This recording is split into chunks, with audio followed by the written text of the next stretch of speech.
Одоо Сүхбаатар аймагт шүлгийн өвчин гараад өндөржүүлсэн бэлэн байдал зарлчлаа гэж сайхан мэдээлэл гарч ирсэн. Ер нь одоо тэнд шүлгийн өвчин гарсан нь та дурдсан тэр урд нь голомтын бүрэн устгаагүй учраас шүлгийн өвчин гарч байна. Энэ бол одоо хөдөө аж ахуйнаас лабораториос шинжилгээ судалгаатай танилцуулагдаж байгаа зүйл үү? Энэ бол ингэж байгаа юм. Урд ер нь бид нар бол 1989 онд Дэлхийн малын эмнэлгийн эрүүл мэндийн байгууллагын гишүүнээр элсэн орно шүү дээ. Саяны бидний одоо малын эрүүл мэндийн тухай хуульч гэсэн яг энэ одоо Дэлхийн малын эмнэлгийн эрүүл мэндийн байгууллагын дүрм журм зааварчилгаанд нийцүүлсэн энэ хууль бол гарах хэрэгтэй байхгүй юу? Энэ одоо гоцгалтур өвчин тусгай заалтууд бий л дээ. Яг шүлгийн өвчний хувьд энэ мялцсан цэцэг өвчний хувьд бол бид нарт ямар зааварчилгаа өгдөггүй л энэ одоо баг дээр нь устгаад энийг бол стандартын дагуу бул гэдэг одоо болж цааш нь хийх юм л одоо ажлуудыг ийм стандартыг өгдөг байхгүй юу. Гэтэл энэ өвчнийг гарч байгаа үед 2015 оны үед тухайн үед ажиллаж исэн зарим мэргэжлийн улсууд одоо өөрсдөө стандарт гаргасан юм байлээ.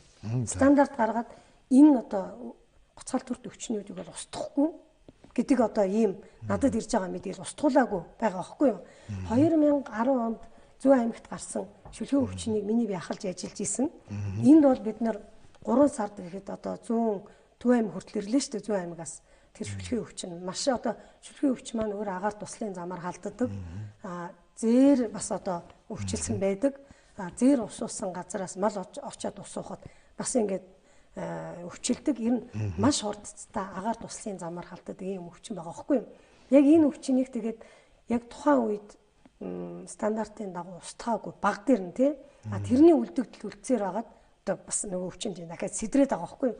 Угаасаа Сүхбаатар аймаг бол энэ нь бол тийм шүлгийн өвчний бас голомттой бүс нутаг гэж хэлж болно л доо. Тийм. Одоо шүлгийн өвчөнд хийх вакцин байна уу манайд? Байна. Одоо манай бид бол энэ төвийн бүсэд бол энтгийн вакциныг зүүн бүсэд Оросын холбооны улсын вакциныг бол вакцинжуулалтыг хийгдсэн байгаа. Одоо манай нөөцөд бол 3.8 сая тонн нөөцөд бол вакцин байгаа. Ер нь манайх бол одоо вакциныг бол дотооддоо өөрөө үйлдвэрлэхийн ажлуудыг бол яригадаад идэг юм аа. Тэр дотроо тэр шүлхийн мялзангийн вакциныг бол манайх хийдэг юм. Биокомбинатын манай Эрдэнэт биокомбинатад ажиллаж байгаа тэр улсад бол чадвартай мундаг улсууд байгаа шүү дээ. Гэтэл нэг зовлон байдгийн. Яагаад та нар цэцгийн вакциныг дотоодод үйлдвэрлэдэг хэрнээ Оросын холбооны улсаас аваад байгаа юм бэ гэж хэлж байгаа байхгүй юу? Энд ямар зовлон байгааг бол Оросын холбооны улсаас яагаад авч байгааг бол 45 хоног цэцгийн нөгөө вакцины түүхийн эдийг цуглуулдаг юм. 45 хоног цуглуулж иж үйлдвэрлэхэд 5 сая тонн цэцгийн вакцин үйлдвэрлэдэг байхгүй юу? Энэ бол 5 сая л мал тарина гэсэн үг шүү дээ. Тэгэхээр зэрэг нөгөө бид гоцгалтурт өвчнөд яаж тэмцдэг вэ гэвэл халдвар гарч байгаа газрыг одоо гаднаас нь дотгошоо хумж нэгэн зэрэг тарьдаг байхгүй юу? Тэгэхэд 5 сая байтугай 500 одоо 50 сая малд ч юм уу тий 500 мянган малд ч биш ингээд зэрэг ингээд тарих шаардлага гардаг. Тэгэхээр зэрэг нөгөө биокомбинатын маань үйлдвэрсэн вакцин бас хөрөлцөхгүй зовлон байгаа байхгүй юу? Тийм учраас Оросын холбооны улсаас вакцин авч байгаа юм. За яг бас улсууд хэлж байгаа юм. Вакцин тарьсан газараас яагаад дахин өвчин гарч байгаа юм бэ гэх тий. Энэ дээр бол мэдээж вакцин бол чанартай гэдгийг олуулсан одоо лаборатори шинжилгээг батлагдчихад байгаа. Зарим газар бол бас нөгөө хариуцлагын цод нүүрсэн газар бий. Зарим газруудад бол стандартын дагуу таригдаагүй. Зарим айлын нөгөө малыг бол бас алгасаа явчихсан ийм тал байдаг байхгүй юу? Тийм байх юм бол тэгээд нэг л мал вакцин тарьж яхад нөгөө хашаа горооноос тариулахгүй үсрээд явчих юм бол тэгээд л бараг л тэнд вакцин таригдсны одоо үр дүн бас гарахгүй ийм зовлонтой байдаг байхгүй юу? Тэгээд хүнд вакцин хийх, малд вакцин хийх хоёр өөр шүү дээ. Манай малын эмчнэр бол маш хүнд нөхцөлд ажиллаж байгаа. Тийм. Энэ хариуцлагын тухай бол би их олон сонсч байна л да. Миний байнга одоо ийм малчид өөрөөсөө хийлгээгүй, за бүл хармуутай байсан учраас ингээд хоцорсон ч юм уу ярьдаг. Эсвэл хөдөө өнөг мэрэгжилтнүүд муур байна гэж ярьдаг. Гэхдээ энэ асуудлыг одоо ингээд олон жил ярьж энийг нэг зэгцлэх ч юм уу нэг гаргалгаа биднэрт хэрэгтэй байх шиг санагддаг. Тэргүй яах вэ? Яг одоо шинээр бүрдсэн засгийн газар яг энэний чинь төлөө яг энэний төлөөтэй энэ малын эрүүл мэндийн тухай хууль генетикийн тухай хуулийг бол улсын хурлд өргөн барьсан байгаа. Тухайн хэлцэгдэх баг. Яг энэ дээр бол бид хариуцлагын тогтолцоог бол маш нарийн суулгаж өгсөн байгаа. Маш нарийн суулгаж өгсөн. Малын мэлэг бол төр өөртөө авна. Одоо бүхий эзэнтэй болно. Боловсон хүчний асуудал бас тэнд бас нарийн одоо заагдсан байгаа. Тэгээ бид боловсон хүчнүүдээ цаашдаа сурах, нарийн мэрэгшүүлэх энэ ажлуудыг бас давхар одоо хийгээд явах юм байна. Энэ дотор бас хариуцлагын тухай бас нэг журам дотор ороод бас тусгай зохицуулагдана. Малчтын хариуцлагын асуудал бас энд бас яригдах хэрэгтэй. Яг мал маань өвдөглөөр төрийнх болдог, ашиг шимийнх нь хүртгэлээр малчтынх болдог. Тийм учраас малчт маань өөрсдөө бас би маш их ярьж байгаа энийг те өөрсдөө тухайн үед вакцинад хариулах хэрэгтэй. Малаа нөгөө мал баригч хүрэлцэхгүй бол тэр айлын хотны залуучууд бас туслах хэрэгтэй.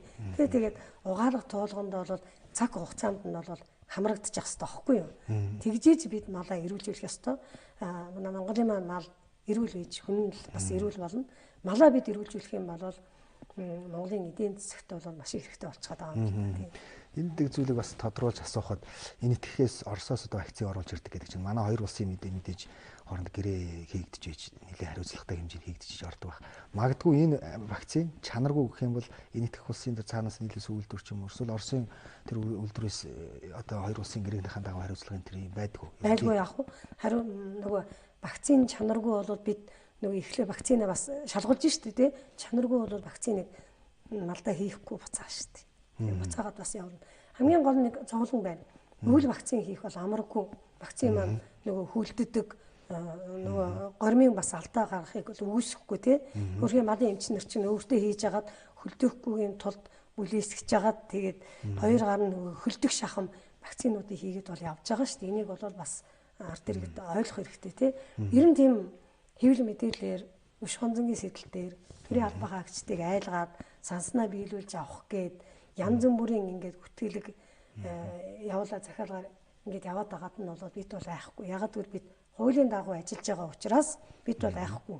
Тийм учраас энэ дээр бас хаана анхаарах хэрэгтэй.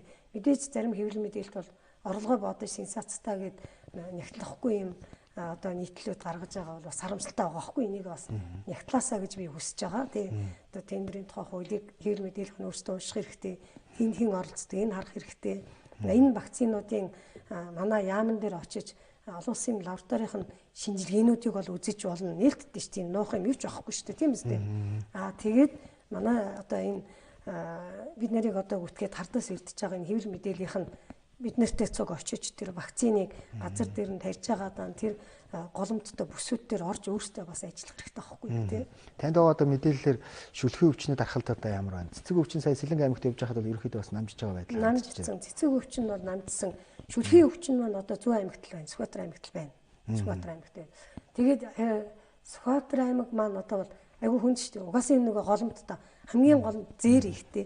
Зээр маань өөрөө бас шүлхийгээр өвддөг аахгүй юу доглоод. Тэгээд одоо энэ зээр бүхэн энтрийг бол тийм нөгөө устгах ямарваа нэгэн дүрм журм хууль байхгүй. Энийг бол нөгөө олон улсын ан амтны тухай хуулиар бол зохицуулдаг. Энийг бол байгаль орчны яамтай хамтарч ажиллаад үнэхээр тийм нөгөө өгсөн одоо сэгзэмийг нь бол гормын дагуу булхал асуудлыг л одоо бид тийм нөхөөс өөр ямарваа нэгэн арах хэмж авч чаддаггүй байхгүй юу. Зээрэнд одоогийн байдлаар шүлхийн өвчнөд байна гэсэн мэдээлэл ирж байна. Тийм мэдээллүүд байж л гэхдээ энийг яг бид нар бас баталгаажуулаад хэлэх хэрэгтэй байхгүй юу тий. Яг практик дээр бол бас шүлхийд практик дээр ширэн шүлхийд бол шүлхий бол зээрд бас алддаг юм. Сүхбаатар аймагт дээр шүлхий гарсан голомтд бол одоо вакцины очсон. Вакцины очсон вакцины таригдаж байгаа. Вакцины бол хангалттай одоо бидний нөөцт 3.8 сая тонн вакцины байгаа. За баярлалаа танд. За бүтээрийн өнөөдрийн сэдв байх юм бол хамгийн гол нь одоо үзэгчдийн за зарим одоо хэвлэл мэдээлэлээр гарч ирсэн энэ шүлхийний вакцин хийцэн газраас ахиад яагаад ийм вакцин одоо ийм шүлхийн голомт илэрдэг ийм асуудал бол одоо хөндөж ярилцлаа. За манай улс бол одоо энэ этгийг Оросын холбооны улсаас бол шүлхийний вакцин оруулж ирдэг юм байна. Одоогийн байдлаар Сүхбаатар аймагт л шүлхийний одоо голомт бол илэрсэн байгаа. За энэ шүлхийн өвчнийг одоо дарах зорилгоор бол хүнсүдэ аж ахуйн амгалан засгийн газраас бол одоо вакцин хөрвүүлсэн тариа явж байгаа юм байна. Баярлалаа.